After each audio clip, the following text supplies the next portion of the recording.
Ouais, monde entier. Ça, c'est le roi du phénomène qui subit. Vous savez, la biso trop. Ça, là, on a le romo. C'est une vidéo anniversaire. On a le subit. La scène est bien le comoko. So, vous savez, en gros, vous avez plaisir.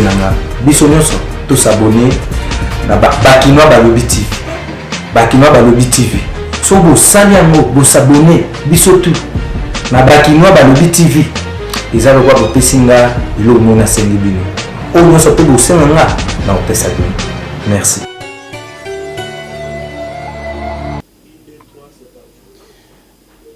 Merci Bozali et Belé. Il y a que s'abonner à la chaîne Abisso YouTube, Bakinois Balobi TV. Merci, vous êtes très nombreux.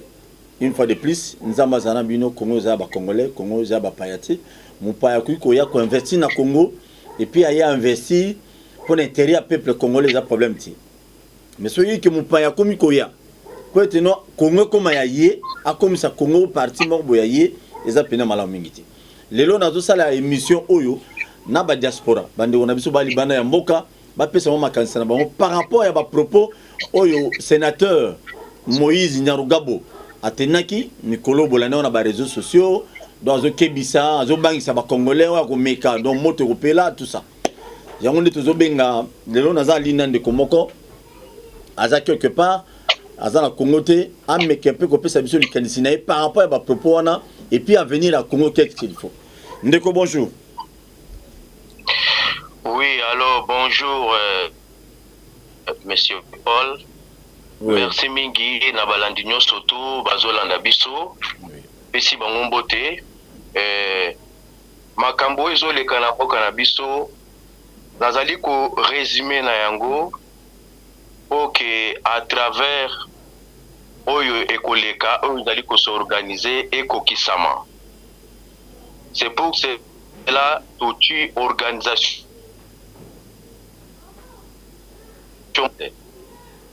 charte et promouvoir. Parce que moi, quand on a un problème est belé, Ninge ba Moïse, ceux qui Ngaringwa, ceux qui Naniwana ou Koloba. Nyarugabo. Nous avons besoin que Mbo Kanabiso Nyarungabo. Kimia Ekota solution et mon Anambo Kanabiso. Yango wana touti charte. Charte lingi Koloba qui est un principe et puis une exigence.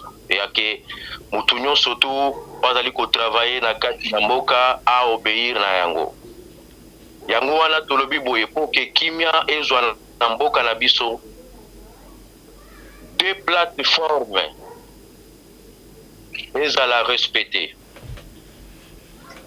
Aucun parti politique na mboka na biso ekoki kozala indépendante. Tous les partis politiques ezala intégrés na deux plateformes. Et na kati ya ba plateforme wana na statut et na règlement d'ordre intérieur na bango. Na kati na ba article na bango bakotia na organi o ya bango bakotia pour que tous les partis politiques ezali au sein ya groupe na bango babengi yango qui bakobenga ngo komboni ni tokocha exemple sikasiko potos à la claire pour que mutu nyonso to azulanda biso ayoka yango na peste exemple ezali facile oyo ke tozana FCC kena yango tozana cash tozo kena yango na lingi bo comprendre ngai très bien soki bati yango en pratique kimi ezokota na mboka na biso rapidement. Ceux qui va douter, mon boulot est continuer jusqu'à ce que solution comme on a. Na kati ya ba deux plateformes wana FCC na cash batia na ba article zali koloba na kati na bango ke ba élection présidentielle ezali rotative na ba parti politique ezali au sein ya plateforme wana.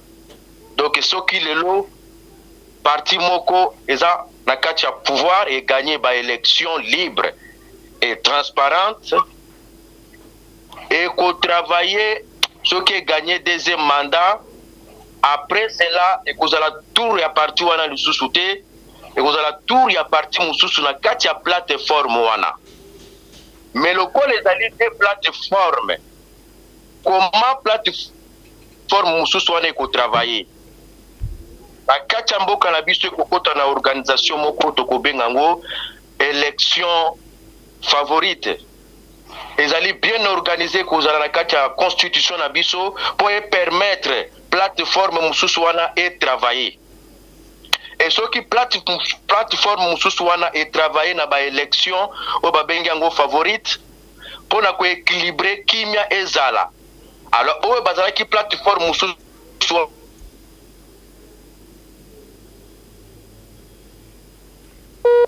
Oh là là là là. Apparemment il est parti. Connexion à mon mobile aussi Kazali. On va essayer un peu quand même une encore à player.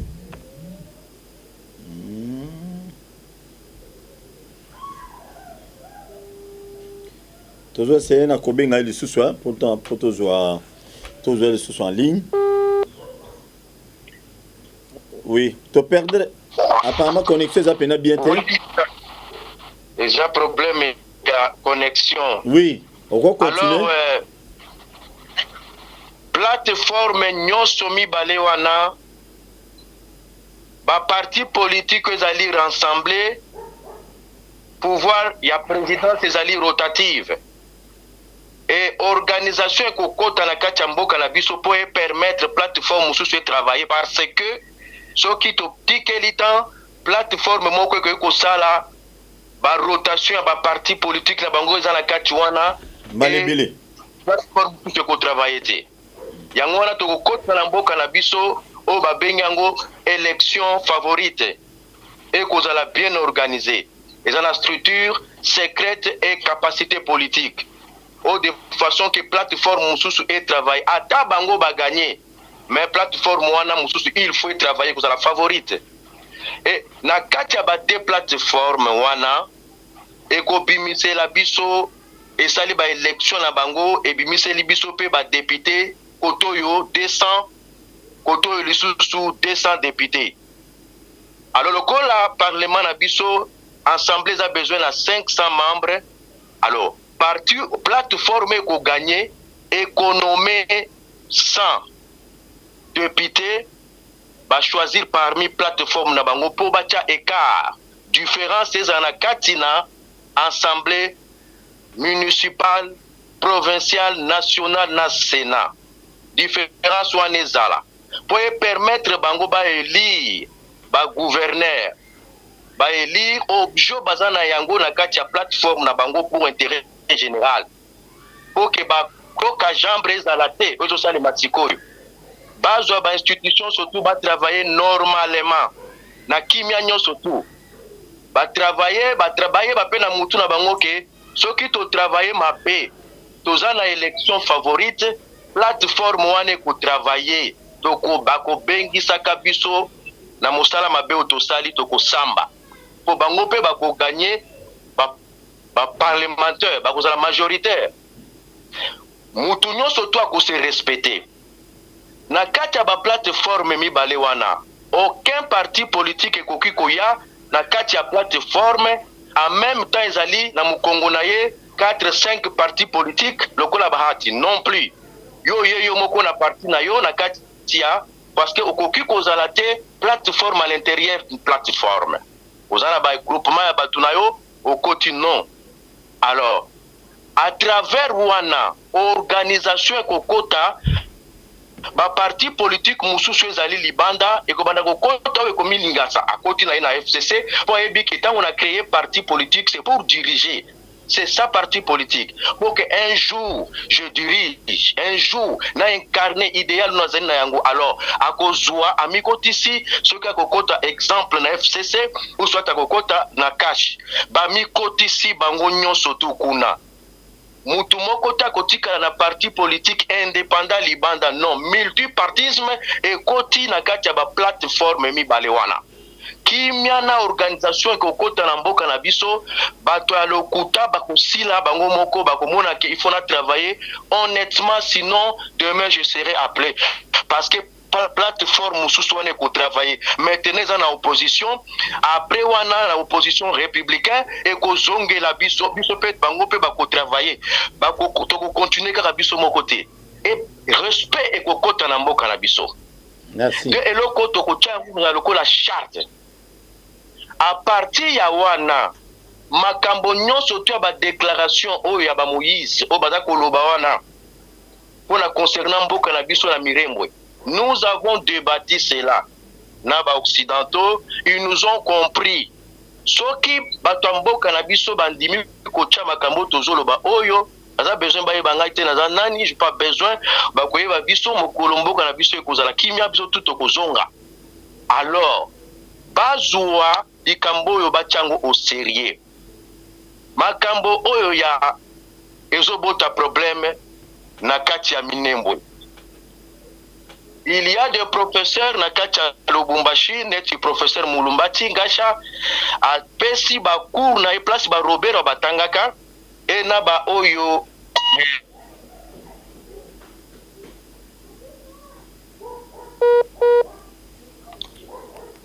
il est parti. Il est parti encore. Il y a un problème de connexion. Oui. Rapidement, Bandegomsu Bazan en ligne. Oui.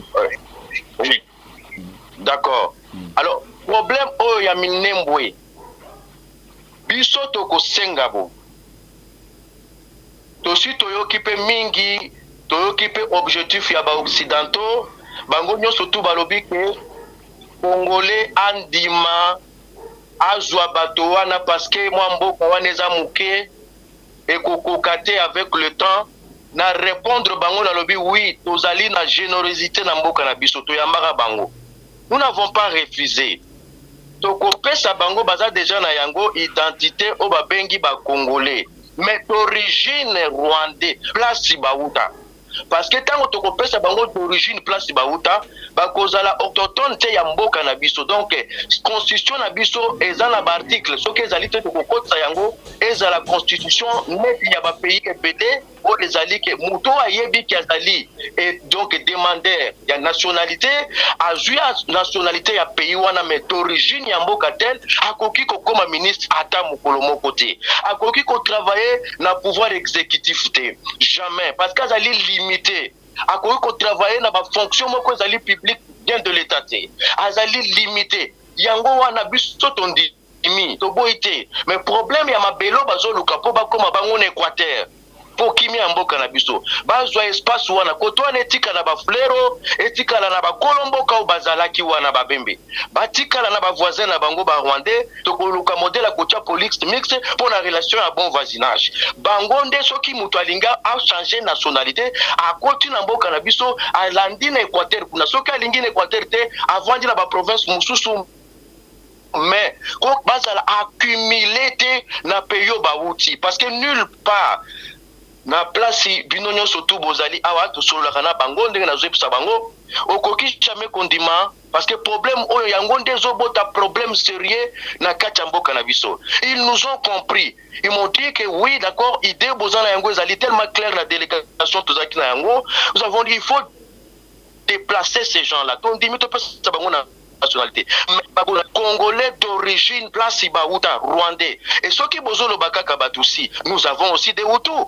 Mais pourquoi bango bako défendre kaka de Tutsi? Il y a aussi des Hutus. Oh ba Hutu pe baza ba demander de nationalité. Donc batonyo surtout wana tochi bango liboke toko ko séparer bango te. To ba ke o azali Tutsi azali bosoki bango ba ti ba division ou ne pas na bango. Nous sommes unis. Bako ko tia biso esprit wana te. Que tous ala séparer. Tous ali biso moko na moko Kasai mulu tolo ba muluba Mukongo mutu ya lekwa biso tout. Tous ali tata moko baswahili biso surtout mama moko tozali liboke moko famille moko alors bango soki baza diviser etali bango donc tondimi yango na ba déclaration azosala wana bo négliger yango asa yebi que solution ezali déjà eza la solution moko te epaniquer bato te bango bakolongwa côté wana calmement to kotsa bango na kati ya Équateur to boite pour soto zongisi bango communauté internationale soki bozongisi bango to ko déstabiliser bino jusqu'à ce que bokolemba vous allez obligé à kozwa bato wana parce que Rwanda eza muke. Merci beaucoup. Non, merci beaucoup, mais à part sa classe politique, nous avons une guerre, il y a FCC cash, Koto Kabila Tchimuninga Bakal, Koto Sekeda Tché Bakal. Moi, les cancinés européens, ça n'a pas mis balai. Naïbisi Bango très clair. Babongisa, oyo babengi banini ba groupement na bango wana ba plateforme bacha ba biloko ezali ba base normale na kati oyo ke ba parti mususu neti ya lamuka bakoki pe kokota kuna soki pe ba parti ya lamuka ba moni noto kotika na plateforme na biso batikali mais plateforme fo ezala mibali na mboka na to conseiller bango boye bandi mama lobo na lobi na bango siko parce que za na force na sima wana balinga te kosala mabongo mais bandi mayango poke mabe ya te babanda kosala yango c'est-à-dire babongisa etikala te na autorité morale moko boye ye mutu azo diriger soki balobi non pour autorité morale aza la deuxième assemblée c'est-à-dire président ya parti politique bazali likolo ye azali wana na se basali organique moko ya normal ke soki bango badécider ye pas vu décision donc alobi à travers ba plateforme na bango alors baponi oya kozala lokola chef ya ba plateforme na bango azo contrôler bango na ba mouvement nyonso surtout ba parti politique ezali totalement aza ko respecter autonomie na yango ya ba parti politique ezate parti politique elong wakotoyo ekende kota na plateforme sous non plus parce que oh il est parti je crois que Roswande comme Soussou comme président ceux qui ont comité à table ma famille babengi famille oui tozo kaondeko na statut na bango ya ba oyo babengi ba plateforme na bango kimia kokota na mboka merci kabila pa kozwa obéissance et parce que na kati nyonso surtout akotika ya ko travailler mais pour ce moment to kosenga kaka ke bandi mandenge tolobi okomona assemblée kozala divisé kozala no dissous et bakocha biloko wana nyonso tout et tobongisi ba élection mboke kei malamu mais soki bandimi yango te tokokende na ba violence na ba jusqu'à ce que bato kaka bazo sunga bango bakomi koyokela biso ba occidentaux wana bakwapuye biso solution na mboka na biso et tolongoli bato baza ko loba na yanugara wana te aza ko perdre temps na ye za distraction bango nyonso tout na ba robert basi bayebi déjà que nous avons perdu déjà tokolongola la place wana tokolongola bango ba mata ba kita ba okota na kati kati baza d'origine rwandais et sili alors bo chama ke bo tungisa bango bo tala bango la miso solution déjà ezali merci j'espère merci beaucoup bye merci beaucoup na intervention na bandi to rezo prochainement les sous pour na makambo etali Congo merci bye. Merci beaucoup. Toujours continuer. On a quoi pesi ba piste solution na ye. Le lengini ni Congo il faut étamboler là. Mais toujours bien ande comme susu. Oyo azali disponible pour appeler ça pour moi les et comment toko bi manaba crise union sur la canalisation. Toki Moïse Narugambo azali sénateur mais un sénateur qui a des propos azo défendre des cas quoi na bango ba na mulenge. Et bon on va tout susu. Et bon on va pygmée. Et bon bah tété là et bon bah tout sous donc je crois que diaspora le ne bazoloba ndeko bonjour frère Paul oui comment on a bengi toujours selon depuis pays ni poto sola bien oui là comment on a papi na bengi na Luxembourg OK ndeko papi ndenge oyokelaki je crois yo po landaki ba propos ya Moïse Nyarugabo oyo alobai kino soki bolingi to vana na kimia il faut to bongisa na kimia to tia bana ba droit na bango donc minembo ezalaka commune d'après Moïse Nyarugabo d'après yo ozali bana mboka ozana ba bino kutu des fois bozana ba information belé ke biso a on a Kinshasa elo nini ko analyser ndeko papi merci beaucoup premièrement nangina rectifier lo comment ke o lobby ke biso tozana ba information mingi c'est vrai bino pe besoin d'informations mingi au biso comme la bisoté parce que Mundele a d'autres informations ici à bomba yango pour biso toza to mona ngote parce que pression ya awa liberté ya pression to sala awa et kokanité na obinu bosala bino ça va être possible facile batinga ba militaire ba ko panza bino mais ici ça peut se faire en ordre mais Mundela ebi comme c'est un état libre un pays de liberté. Donc, ils ont des informations, ils ont un peu, voilà, bababomba. Merci. Comme Pédino, ils ont des informations, au biso, tokoke monate, bababombe la biso, parce que bazo contrôler bino. On est à un peu moins résumé, mouké. Merci. Par rapport à Kambabanya Moulengi, mon frère Paul, n'a dit que avant les Kambabanya Moulengi, il y a Ekoma, ils ont ampleur ou ils ont. Mais ils ont le comment qu'ils ont payé en force. Tu sais, le truc là, c'est quoi? Tout l'amour, tout fou, là d'abord mission, tout à la. Et au Qatar, puis les arbres.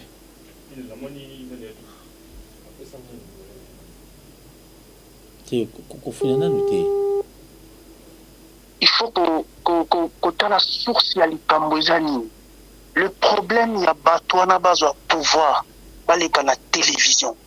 J'ai suivi le monsieur Nyarugabouana. Mais c'est des gens qu'on ne connaît pas, on les a jamais connus. Tu es comme on a bango bazui d'un coup comme une force moroboy obscure, ils ont bimisa bango bazo.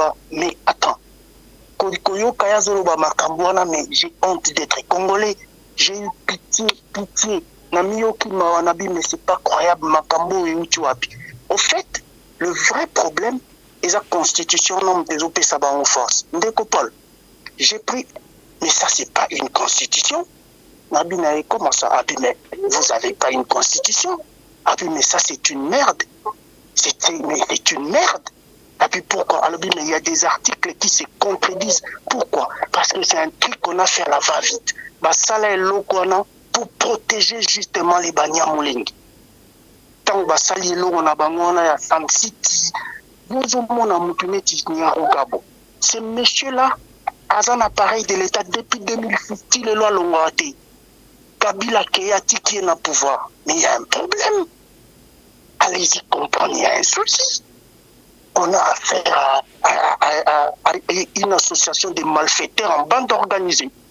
Et les lots, comme c'est la biso et l'oromone longi, tout ça sous la force à Kanga Bangote, à stopper Bangote, parce que la Constitution, ils ont protégé Bango. Il y aura un autre Congolais, je ne sais pas, et Bango, il va changer d'avis. Oh non, il y a Zolaxani, mais soutenez-le, parce que démarche, les alliés, ils sont vraiment nobles. Voyez? Donc, balkanisation, il ne faut pas qu'on rêve. Okay. Ouvrons les yeux, c'est un problème sérieux. Voilà. Et il faut. Oui. Ndeko papi. Tozo silisa. Pour ton premier mois. C'est fâché coup. J'ai suivi ça. Il était énervé. Très énervé. C'est pénible, il a bien. Zui. Tu sois à la on a beaucoup pas. C'est un problème. Namoro siliki ne veut pas mon important mais.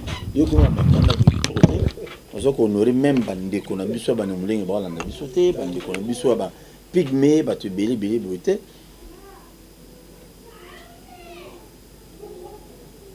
Si ça n'a pas papier.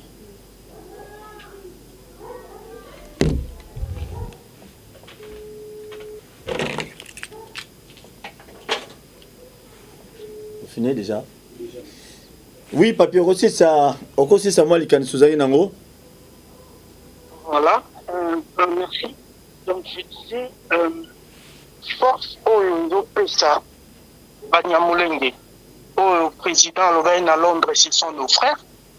Force wana bazo puissant wapi la constitution parce que constitution là ils ont protégé bango na kata constitution taillée sur mesure parce que moi peut-être na bandi liboma que quelqu'un m'explique comment expliquer Roubaix-Roi à côté aux ala pouvoir l'appareil de l'État depuis 2006 Tilelo 1+4 bah qu'on fondé ministère on a expressement pour naïe. Les lots, tous on a des résultats. Comment le monsieur s'est barbé et ongle pour n'avoir décentralisé minimum. Mais avant que l'Ukanan koeba minembo ezani ponani, mais il faut d'abord définir les termes décentralisation et puis définir le terme balkanisation. Ce qu'on continue à katona au monde c'est pas pour rien, il est là, il n'est pas là pour rien. Roubaix-Roi a yebi eloko nini osala ayebi eloko nini alingi bayebi ouest que bazo pousser force na bango parce que la décentralisation ils ont beaucoup sa pouvoir na territoire morobo et comme on dirait indépendant financièrement économiquement tu penses que mon frère ce qui vraiment minembo il y a rien c'est qu'un territoire moro y a ba fermier parce qu'ils ont aussi tendance à élever Banyama. Il y a des fermiers, tu penses que non, pas du tout. Le problème est loin, est très loin de ce qu'on imagine. Il y a des minéraux qu'on n'a pas encore, on n'a pas encore la même mise, mais eux ils savent. Il suffit seulement qu'on pèse à Roubaix ou à Lokwana Lindi, Tosimba Moutou. C'est pas un jeu. Donc, peuple congolais, tout l'amouka, tout Zoualika Momine Ndouana au sérieux. Parce que Roubaix, Oiseau, là, Lazo, l'amouka, il ne dort pas. Il ne rêve que de ça. Pendant ces temps-là, les autres sont en train de nous distraire. N'oubliez pas, il ne faut pas oublier que Azarias Roubaix, Azar quand même membre à peu perdu. Donc, ce Azar membre à peu perdu. Azar membre FCC parce qu'Azar n'a pas parti membre FCC, voilà, pardon. Azar membre FCC, merci vraiment la rectification. Un membre FCC, et crois-moi, la FCC, il n'est pas pour rien. Il a donné des gages, on lui a donné des gages, ils sont là par des accords. En politique, il n'y a pas d'ennemis, il n'y a que des intérêts. Donc, Roubaix Roy, il sait où est-ce qu'il puise sa force. J'ai vu le Nyaruka Bola parler. J'ai eu pitié. J'ai eu pitié de Congolais, j'ai eu pitié de moi-même. Je me suis dit, mais comment expliquer cette chose et puisse produire sans que tout le monde. Mais comme Tomoni et qu'il y a des vaillants héros comme Bamouindouana, il faut les soutenir. Parce que le mécanisme à révision constitutionnelle est tellement complexe que Kotona Koutou, ce n'est pas pour maintenant. Il faut seulement lui barrer la route na ba moyen nyonso toza na ngoboué pour ba commissaire objectif na ba wanté. Tu t'imagines qu'on installe bourgmestre. Mais fêtez, fêtez ça la Rwanda. Vous fêtez sur base de quoi? Vous n'êtes pas congolais, vous êtes rwandais. Pourquoi vous fêtez? Pourquoi vous faites la fête? Pourquoi vous êtes aussi excité comme ça? Parce que Pesibino est un simple bourgmestre. Et puis, décentralisation. Ce qui est OK par définition, décentralisation, au monde, mais bateau la sakana biso. Décentralisation, ils allaient normalement sous direction du ministère et intérieur. Parce que c'est eux qui s'occupent de tout ce qui est décentralisation, administration du territoire et tout ça. Mais il y a combien d'années? Comment le ministère intérieur est contrôler ma Kamouanate? Mais qui lui donne le pouvoir? C'est la Constitution. Cette Constitution-là est mal faite, mal conçue. Ça là, en gros, on comprend parce que les gens ont la Constitution, on fait l'état de guerre. On peut, voilà, on fait parce que on fait ça à la va-vite. Mais maintenant, il faudrait vraiment une révision constitutionnelle.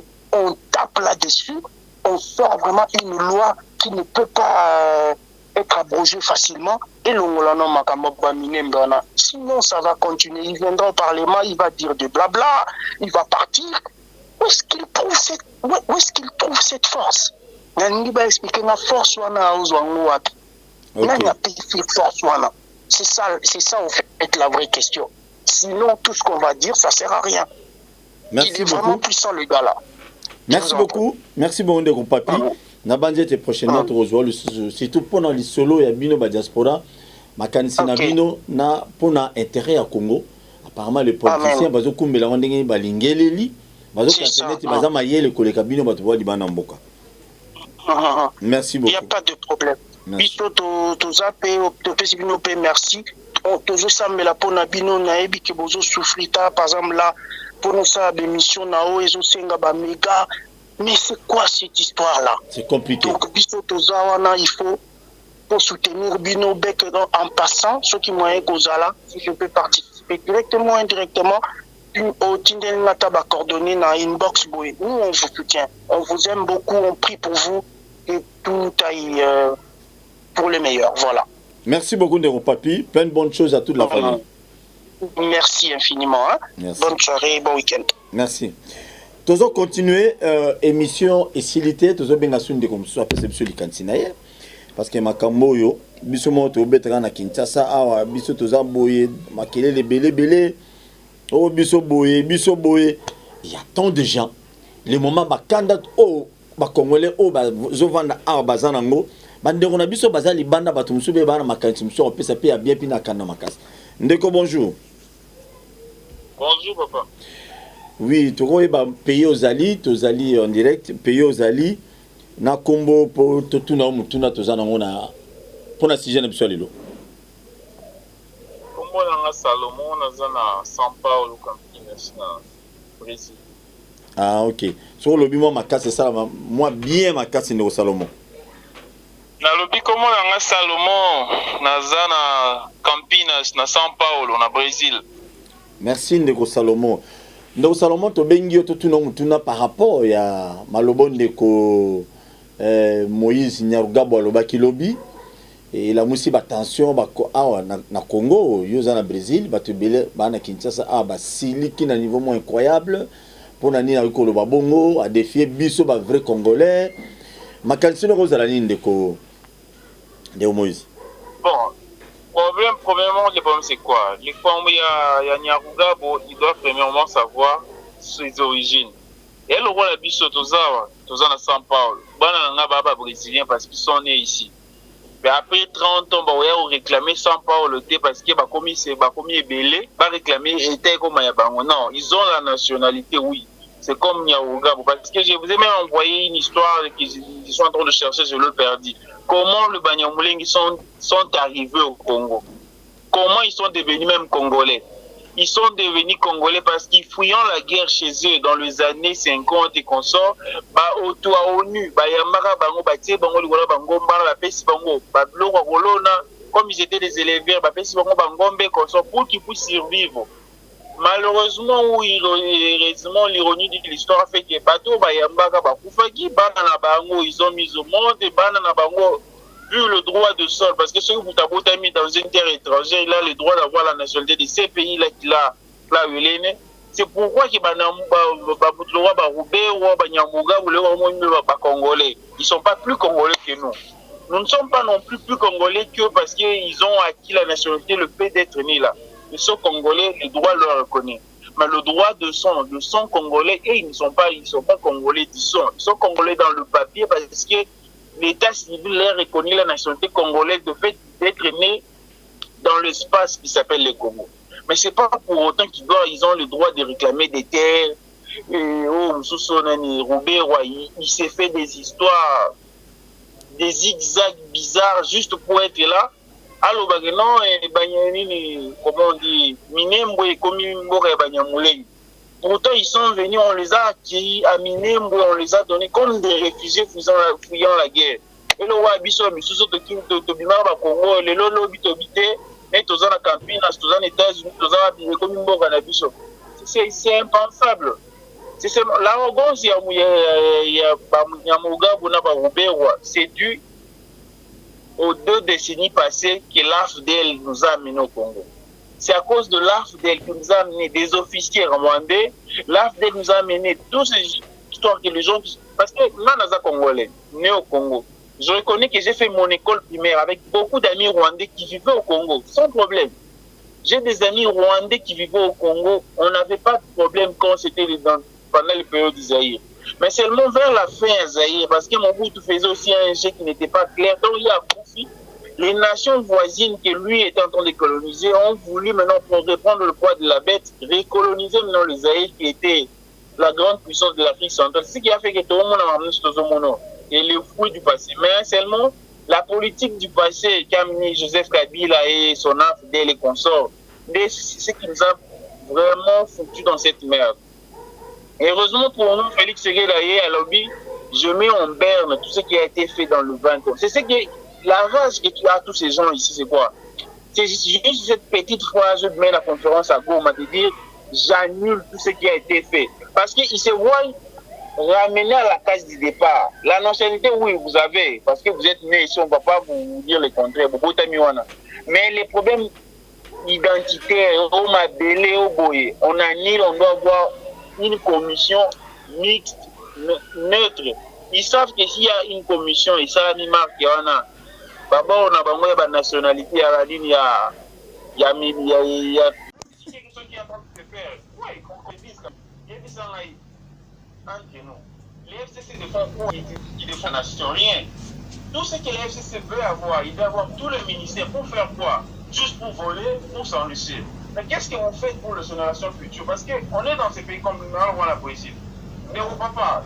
Le Brésil, c'est 4 fois plus grand que le Congo. Vous vous imaginez l'histoire?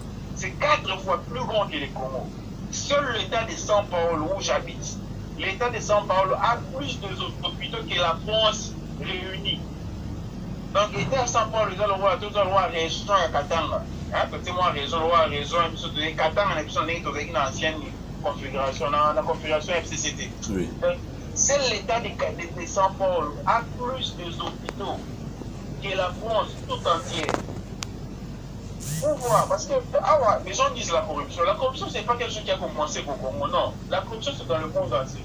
En Afghanistan, les gens disent crient la corruption, patati, machin. Pour juste une histoire que vous citez voir. L'école est gratuite au Brésil, dès la crèche à l'université. Tu fais la crèche gratuitement, tu passes à l'école maternelle, c'est gratuit, l'école primaire c'est gratuit, le secondaire c'est gratuit. Si tu es intelligent, tu peux faire l'université, c'est gratuit. Si tu as besoin de faire quoi, les écoles professionnelles, tu n'as pas besoin de faire l'université. Les écoles professionnelles, c'est gratuit. Mais malgré ça, ces gens aussi volent. Bah, il est pas mal. Oui, mais malgré la politique, ils voient aussi la nation, ils voient la génération future. Les lots au Brésil et petit asile dans Venezuela. Ils sont en train d'entrer parce qu'il y a la guerre là-bas avec Hugo Chavez.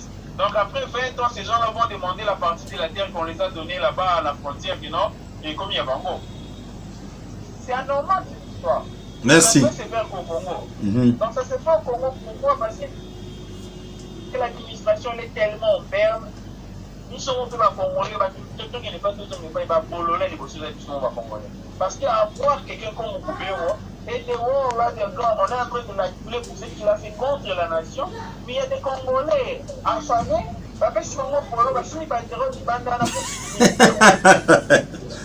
Ok, merci beaucoup Ndeko Salomon. Ils sont là en train de soutenir quelqu'un qui tue leur propre frère. Papa, on parle de l'Arménie, on parle d'Israël, le massacre de Juifs et consorts. C'était moins d'1 million de gens.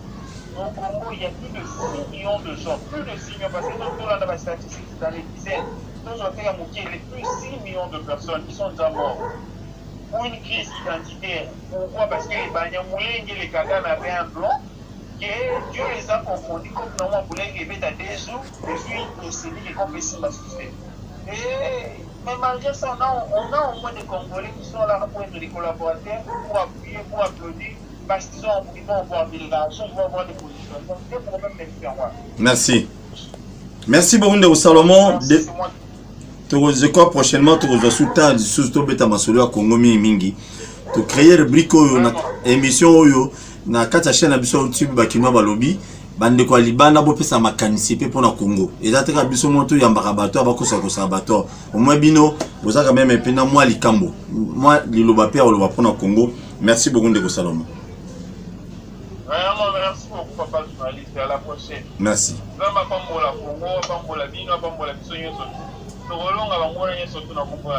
Yes, amen. Merci beaucoup. Nous sommes arrivés à la fin. Nzamba zalana biso.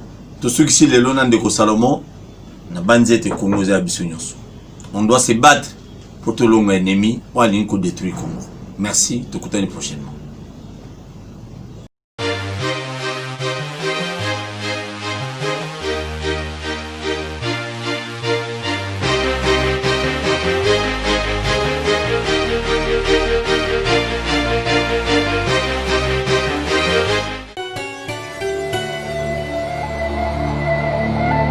Ouais, monde entier. Ça c'est le roi du phénomène qui subit. Vous savez, biso trop. Ça là, on le remet. Tu n'as pas de vidéo anniversaire. On va le subir. La scène est bien le comoko. So vous savez en gros, des plaisir nanga. Biso nyonso, tous abonnés. Na Bakinois Balobi TV. Bakinois Balobi TV. So vous savez en gros, vous abonnez.